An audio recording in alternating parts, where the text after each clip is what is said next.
Assalamualaikum warahmatullahi wabarakatuh dan selamat petang kepada para pensyarah dan rakan-rakan. Kami daripada kumpulan 15 ingin mematangkan tajuk mengenai hubungan falsafah dengan rukun negara. Ahli kumpulan kami terdiri daripada 6 orang, iaitu Muhammad Alif Nazmi bin Kamil, saya sendiri, nombor metrik E193-886. Lepas itu Adam Nordenian bin Ahmad Fauzi, nombor metrik E194-931. Yang ketiga, Nur Alia Alisa binti Wan Hasan, nomor metrik E194-678. Dan yang keempat, Nur Syafina Idayu binti Syafi'i, nomor metrik E196-259. Yang kelima, Nabila binti Hairul Anwar, nomor metrik E196-438. Dan yang terakhir, Nur Raudatul Mardiah binti Baharudin, nomor metrik E195-606.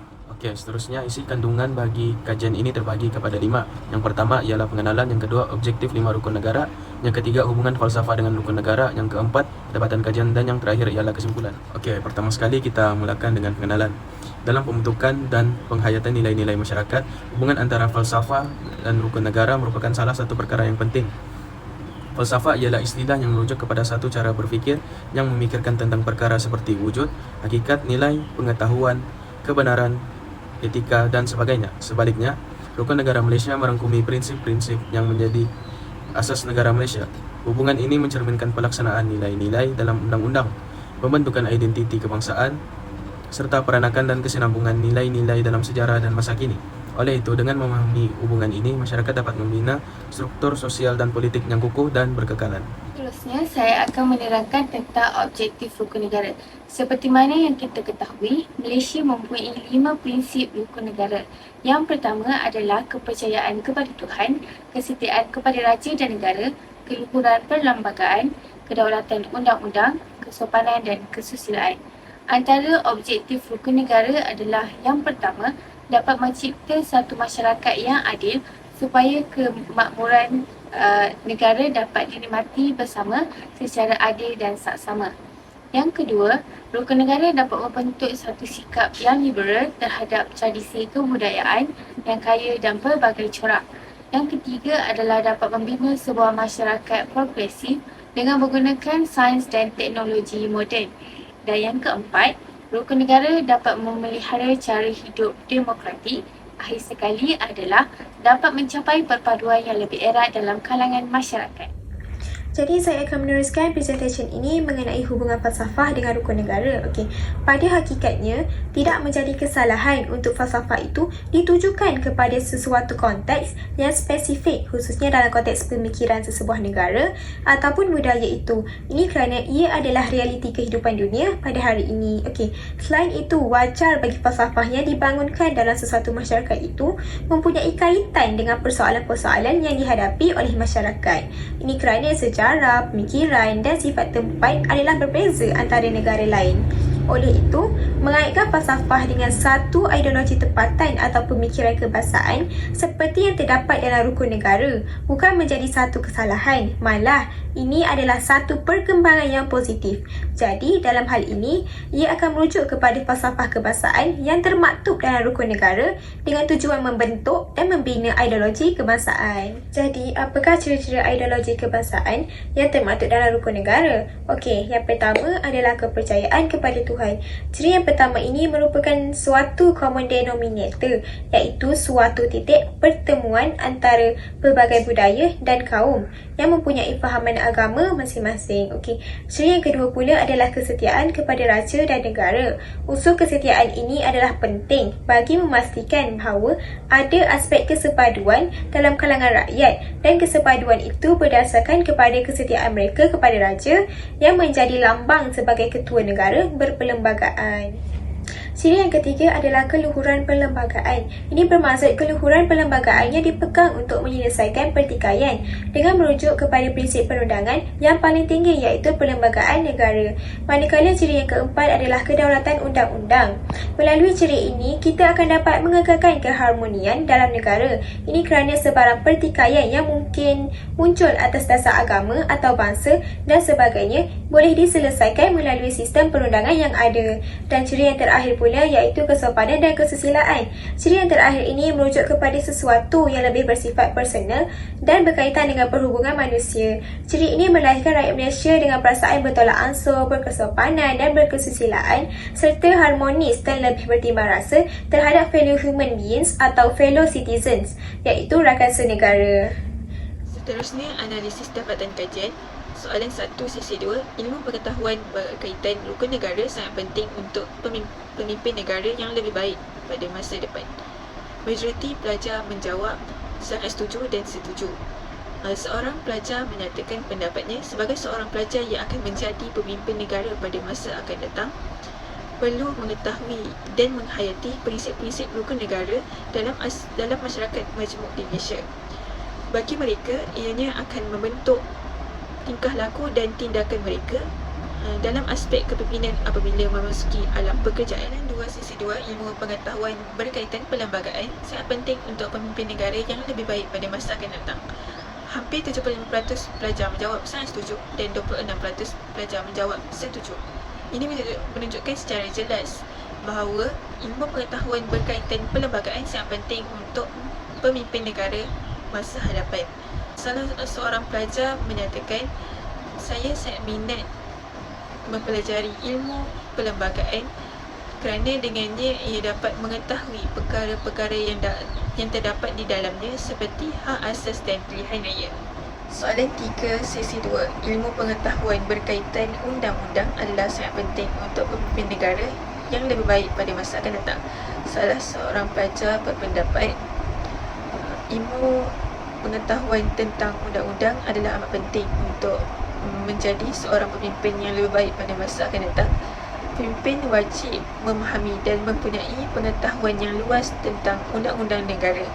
Secara keseluruhannya, majoriti daripada responden berpendapat bahawa ilmu pengetahuan tentang undang-undang negara, rukun negara dan perlembagaan justru diharapkan pemimpin masa depan negara mempunyai ilmu pengetahuan tentang perlembagaan, undang-undang dan rukun negara pada tahap yang lebih tinggi dan dibimbangi jika mempunyai ilmu pengetahuan di tahap yang rendah akan menyebabkan pemimpin masa depan berhadapan dengan kesukaran dan kecelaruan dalam memimpin dan akhirnya akan menjejaskan kepimpinan di peringkat negara atau sebuah organisasi.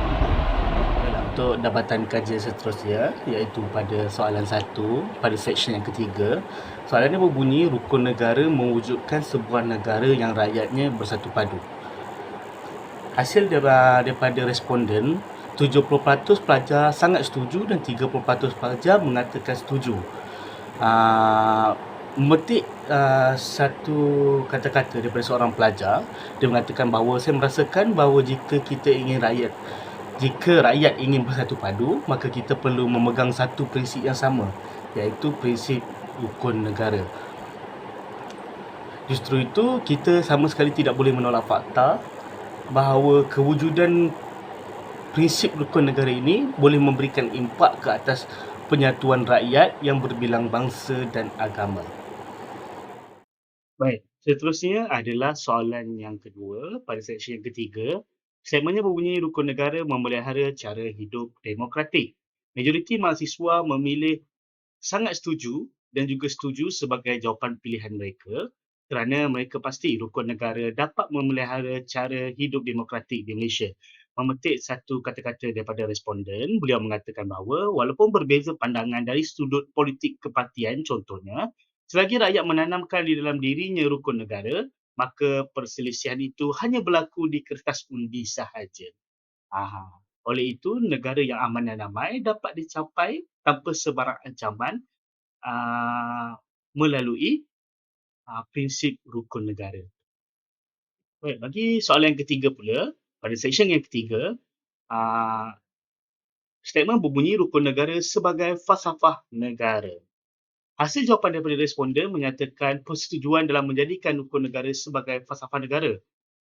Salah seorang daripada mereka berkata, jika perkara ini tidak dijadikan sebagai salah satu daripada falsafah negara, maka rugilah negara kita. Justru itu, rukun negara adalah amat penting dalam negara kita yang mempunyai pelbagai bangsa dan budaya yang berbeza. Diharapkan semua rakyat Malaysia tidak memandang perkara ini sebagai perkara yang kecil kerana ia memberikan impak yang amat besar kepada kehidupan. Baik, kita teruskan lagi dengan soalan yang keempat, iaitu berbunyi, rukun negara mewujudkan sikap liberal terhadap kebudayaan yang berbeza. Dalam soalan ini, mahasiswa berbeza pendapat. Majoriti daripada mereka bersetuju dengan hal ini, manakala 13.3% tidak pasti dan 10% tidak bersetuju. Seorang responden mengatakan bahawa penerimaan kepelbagaian budaya di Malaysia ini adalah perkara yang penting untuk setiap individu, mana mungkin sebuah negara yang berbilang budaya dapat bersatu padu jika tidak dapat menerima kelainan budaya dalam kalangan mereka. Liberal yang dimaksudkan di sini bukanlah sesuatu yang tidak baik, tapi liberal yang ingin dimaksudkan adalah dengan bersikap terbuka dan menerima perbezaan di antara pertembungan perbudayaan yang berlainan. Oleh itu, jika kita ingin hidup bersatu padu, maka kita harus menerima dan mengamalkan prinsip rukun negara. Baiklah, kita teruskan lagi dengan soalan yang kelima, iaitu statement berbunyi rukun negara memperkukuhkan jati diri sebagai rakyat Malaysia. 29% daripada 30 pelajar mengatakan bahawa rukun negara sememangnya memperkukuhkan jati diri sebagai rakyat Malaysia. Seorang pelajar yang menjawab tidak pasti memberitahu bahawa walaupun saya tidak berpegang kepada rukun negara, saya masih anak jati Malaysia, bukan? Terdapat perbezaan sebenarnya di antara rakyat Malaysia dan juga jati diri rakyat Malaysia. Sememangnya benar semua yang memegang kad pengenalan adalah mereka yang berwarga negara Malaysia. Akan tetapi, jati diri rakyat Malaysia bukanlah hanya sekadar pada IC, tapi ia harus dipasakkan di dalam diri setiap warga negara Malaysia. Baik, seterusnya soalan yang keenam. Rukun negara merupakan ideologi yang dikongsi semua masyarakat Malaysia.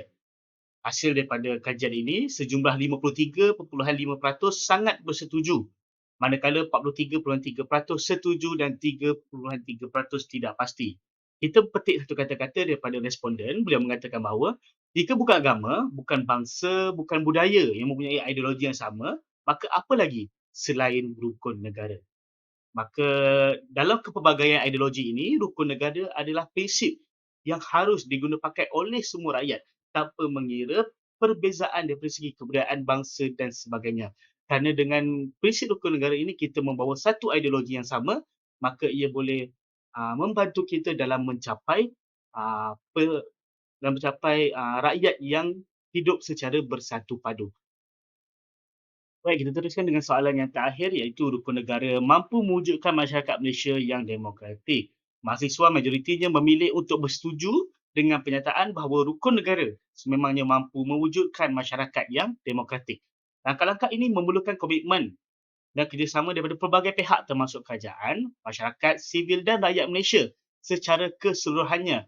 Mewujudkan masyarakat demokratik adalah usaha yang berterusan melibatkan penyelarasan banyak faktor dan nilai-nilai dalam kehidupan berbangsa. Iaitu kita berbalik-balik kepada soalan yang sebelum ni, iaitu jika walaupun kita berlainan dari segi pendapat dan sebagainya, tapi jika kita masih berpegang dengan prinsip rukun negara, maka keharmonian di dalam negara dapat dicapai tanpa sebarang masalah. Kesimpulannya, hubungan antara falsafah dan rukun negara di Malaysia adalah kompleks dan dinamik. Justru itu, keunikan falsafah yang mencerminkan kepelbagaian budaya dan negara bersatu dengan rukun negara bagi mencipta sesuatu perpaduan nilai yang memastikan keharmonian dalam masyarakat berbilang budaya ini. Oleh itu, pemahaman dan pengamalan nilai-nilai falsafah dan rukun negara adalah kunci untuk mengukuhkan perpaduan dan kemajuan negara. Sekian sahaja daripada kumpulan kami. Terima kasih.